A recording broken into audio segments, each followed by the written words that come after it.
On the second Sunday of May, while other mothers were unwrapping scented candles and reading heartfelt cards, I was standing barefoot in my kitchen, scraping burnt egg off a cast iron pan. The morning sun poured through the east-facing window, landing on the old oak table I once sanded with my husband. My son, Ethan, was sitting across from me, scrolling on his phone. He hadn't said a word, not even a simple Happy Mother's Day. I waited, thinking maybe he was tired. Maybe he'd forgotten and would remember in the next few minutes. But silence filled the space between us, louder than any insult. When he finally looked up, he didn't smile. He didn't say thank you. He just said, "You didn't have to cook, Mom. We're grabbing lunch with Jenna's parents anyway." And just like that, something cracked inside me. It didn't shatter with rage or explode in tears. It split slowly, like a hairline fracture in glass, quiet, precise, unnoticed by anyone but me. My name is Irene Whitmore. For most of my life, I was just Calvin's wife, Ethan's mom, and for a long time that was enough. We had built this house and this life from the ground up, nail by nail, blister by blister. It was never fancy, but it was ours. When Calvin passed, I held the place together with duct tape, coffee, and casseroles. I never asked for much. I believed that someday Ethan would come back with not just his body, but his heart too. But that morning something changed. That quiet moment became the beginning of a different story. A story not about being seen, but about finally seeing myself. Before that morning, I used to believe that love was something you proved with patience and persistence. Calvin and I, nothing when we started, just a patch of dry Missouri land, a second-hand truck, and a promise to build something that would last longer than either of us. We cleared the trees ourselves, dug fence posts in the heat, and raised chickens in a coop we built from salvaged wood. Every blister, every sunburn, every dent in the barn door told a story. Calvin used to say, "If the land holds the love, the rest will grow." And it did. Slowly, quietly, it grew. When Ethan was born, everything changed. That land became more than dirt. It became memory. I rocked him to sleep on the porch swing Calvin hung by hand. I taught him how to ride a bike between the rows of young apple trees we planted one spring. After every hike, I'd sit him on the porch and pick ticks from his hair while he told me stories about frogs and pirate ships. We laughed easily back then, even when money was tight. When Calvin got sick, it happened fast. First he slowed down, then the appointments started. Then the silence between us got heavier, filled with unsaid things. And then one day, it was just me. I didn't crumble. I didn't run to anyone for help. I paid the taxes. I kept the chickens fed. I fixed the pipes when they froze. I mended what broke and patched what tore. Not because I was trying to be strong, but because I didn't know how to be anything else. I believed Ethan would come home, not just for holidays, not just for quick visits with half-finished conversations. I believed one day he'd come back with understanding, that he'd remember this house wasn't just shelter. It was sweat. It was sacrifice. When he was little, Ethan used to leave me notes, tiny scraps of paper folded into triangles and slipped under my pillow. "You're the best mom in the world," written in crooked letters with backwards S. I saved every one of them. They're still in a shoebox in the back of the closet, wrapped in rubber bands, next to his baby blanket. And even when he forgot to call on my birthday, even when he married Jenna and she started calling me Irene like I was a coworker, I held on. Because mothers hold on until they can't. That Mother's Day morning should have been simple. I had woken up early, warmed the cinnamon rolls Ethan used to beg for as a child, and set out his favorite blue mug. I even put a little vase of fresh wildflowers on the table. I wanted to believe, even after everything, that this day could still mean something. They arrived late. Ethan walked in first, his phone pressed to his ear, barely nodding hello. Jenna followed, already texting. The kids ran past me without a word, fighting over a tablet before their shoes even came off. I stood there with a dish towel in my hands, smiling like it didn't sting. Ethan tossed his keys on the counter and said, "You didn't have to cook, Mom. We're heading to brunch with Jenna's parents in a bit." I nodded, forcing the words out, "It's just nice to see you." We sat down. They ate quickly. Jenna Peewood tipped at her eggs like she was doing community service, and the kids were glued to their screens. I tried to ask them about school, about their hobbies, anything. Every answer was short. Distracted. As if I was furniture. Then it happened. Ethan laughed at something his friend, who had tagged along, had said. He gestured casually around the room and said, "This place? Oh, it's just Mom's up for now. We've got plans for the land once it's transferred." I froze. He said it like it was already decided, like I was a tenant waiting to be evicted. And then he looked straight at me and added, "I mean, let's be honest. Mom's past the stage where she can really manage all this. She's done her part. Done my part. Like I was a retired employee being quietly phased out. I didn't speak. I didn't cry. I just smiled like I didn't hear it, cleared the plates no one had thanked me for, and watched their car disappear down the gravel road without even a glance back. If you've ever had your life's work reduced to a throwaway sentence, you know the kind of silence that follows. It's not just disappointment. It's a kind of grief for a version of yourself that they no longer see, a grief that simmers quietly, with no one to acknowledge it. That day, I realized something I hadn't let myself admit before. They weren't planning to include me in the next chapter of this story. They already thought I was the ending. And worst of all, I had been waiting, still holding on, still hoping for people who had already turned the page. After that day, things didn't fall apart in some dramatic way. There were no shouting matches or slammed doors, just small, steady shifts, a message left unread, a phone call that rang too long before going to voicemail, the way Ethan started answering texts with just a thumbs-up emoji. 2 weeks later, Jenna sent a group message me, Ethan, and her sister, oddly enough about a fun little idea she had. She wrote, "We've been thinking the back acre could be perfect for a rustic glamping cafe. Super cute, totally Instagrammable. Could even do wedding photos out there. Imagine the potential." There was no "what do you think, Irene?" No "would this bother you?" Just assumption wrapped in exclamation points. Then one afternoon I saw a car I didn't recognize pull into the driveway. A man in khakis stepped out, clipboard in hand. I watched from the kitchen window as he walked the fields that Calvin and I had once planted together, shoulder to shoulder. He pointed at the apple trees like they were obstacles, not memories. Not the living legacy of two people who had poured everything they had into this land. Ethan didn't even knock, not even to say hi. That night, I asked gently, "Are you planning something with the land, sweetheart?" Ethan didn't look up from his phone. "We're just modernizing it, Mom, making use of it. Dad always wanted it to stay in the family." I nodded, but inside the words twisted. Because what he really meant was this: you're not part of what we call family anymore, not the kind that gets consulted. You're just here. I had become background noise, a fixture, like the porch swing no one sat on anymore. Then came my youngest granddaughter's birthday party. I spent 2 months hand-stitching a quilt, each square made from something meaningful. A patch of Ethan's old baby blanket. A piece from Calvin's favorite flannel shirt.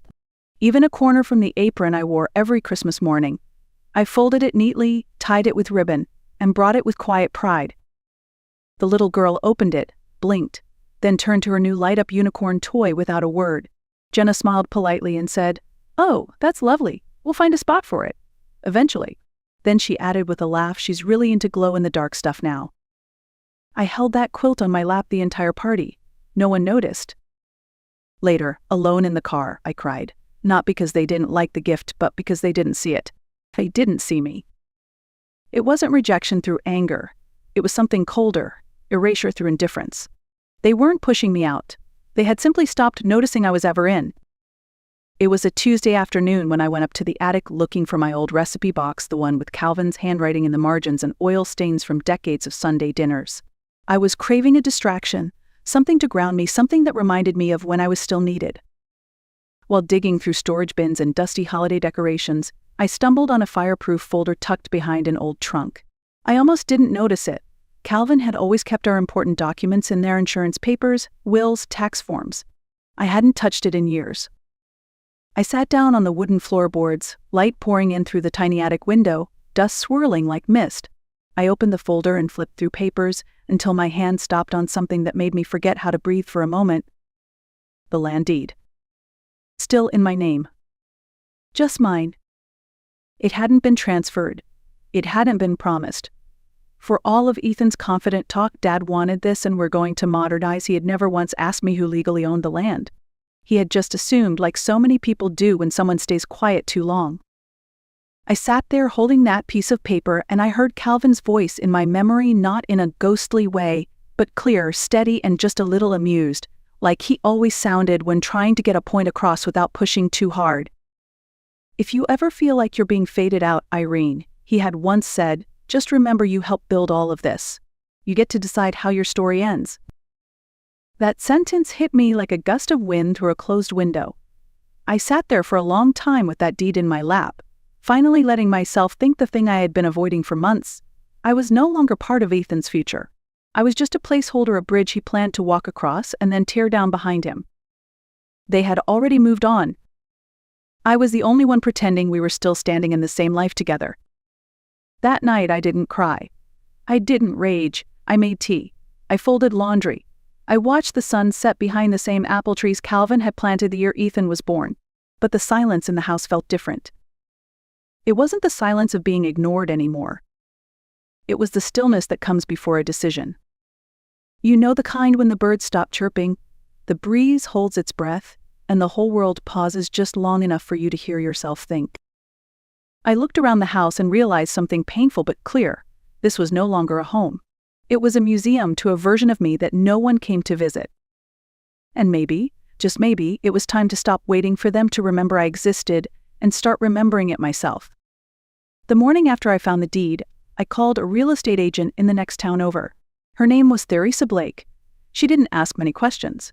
Just listened quietly when I said, I want this done low-key. No signs, no open houses, just clean and quiet. 3 weeks later, I signed the paperwork. The farm, 2 acres of history, of blistered palms and burnt casseroles, of quiet laughter and unspoken grief, was sold for $212,000. The buyers were a retired couple from Colorado.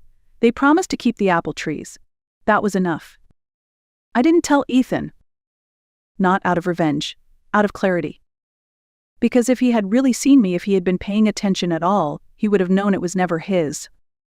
On the morning I left, I walked through each room like I was saying goodbye to a version of myself. I ran my fingers over the walls I once painted at midnight, smoothed the quilt folded at the foot of my bed, opened the kitchen cabinet where I used to hide ginger snaps just for Ethan, back when he thought cookies were magic. Then I sat down at the kitchen table and wrote him a letter, just 1 page, no anger, no drama. You assumed, Ethan, and I let you. But this home was never promised to you. It was built, cared for, and protected by me. And I've decided to let it go before it becomes something I don't recognize. You won't find me here. I've chosen to stop waiting to be seen. I'm not disappearing. I'm just becoming. I placed the letter under the old ceramic vase he never noticed was cracked. Then I grabbed my bags and left without a sound. The Ozark Mountains welcomed me like an old friend. I found a small cottage at the edge of a lake. 1 bedroom. Peeling shutters. A porch swing that creaked just enough. I planted lavender in chipped pots. Hung Calvin's wind chimes, and for the first time in decades, the silence didn't feel like loneliness. It felt like peace. I closed our old joint account, opened a new one in my name, sent a quiet donation to a women's shelter 2 counties over. In the memo line, I wrote, from a friend who finally walked away. It took Ethan 3 weeks to notice I was gone. He called twice. I let it ring. He left a voicemail, hey mom, just checking in. Everything okay? And then a text the next day. Heard something about the farm. Call me. I didn't. Not out of spite, I just didn't have anything left to explain. On the 4th week, a Navy pickup pulled into the gravel drive of my new cottage. I was trimming lavender near the porch when I saw him. Same truck, same uncertain posture. He stood at the gate like a boy too big to knock. I didn't move. Finally, he stepped forward. You really sold it? He asked. I did, I said, not cold, just clear. He looked down at his shoes. I thought it was mine. I know, I said quietly. You never asked. You just assumed. He looked up at me, then really looked. Not past me. Not through me. At me. The woman who raised him. The one who used to rock him through colic and cheer his spelling tests. I didn't mean to make you feel forgotten, he said, barely above a whisper. But I did, I answered, calm and steady. And the thing is, I let you. For a long time. He sat on the porch step. I didn't invite him in. I didn't need to. We both knew this wasn't a reunion. It was a reckoning. I didn't expect this, he said after a long silence. No one does, I replied. No one expects the quiet ones to leave, not until they already have. We sat like that for a while, saying nothing, listening to the lake breathe. Then I said, I'm not angry, Ethan. I'm not here to punish you. But I'm also not here to be convenient. He nodded. And for once, he didn't have anything to say. After a long pause, I stood up and went inside. When I came back, I handed Ethan a sealed envelope. This explains where the rest of my assets went, I said. You're not cut out. But you're not the center, either. He held the envelope carefully like it might break. He didn't open it, didn't argue. Before he stood to leave, I asked, "Would you like some tea?" His eyebrows lifted slightly, caught off guard. After everything, he hadn't expected kindness. "I'm not bitter," I said. "I'm just careful now." We sat in silence, sipping tea on the porch. The breeze stirred Calvin's old wind chimes above us. Ethan didn't speak. I didn't ask him to. When he finally rose to go, he looked back at me just once before walking down the gravel path. No hug, no apology, no promises. But that single glance over his shoulder told me something had landed. Maybe not understanding, but recognition. And for now, that was enough. Later that evening, I stood by the railing, watching the sun dip behind the trees. The garden was beginning to bloom. The lavender, still young, leaned gently away in the wind. The sky turned a soft orange, and the chimes sang a familiar tune I hadn't heard in years. No one knew where I was. And for the first time in decades, I didn't feel lost. I felt found.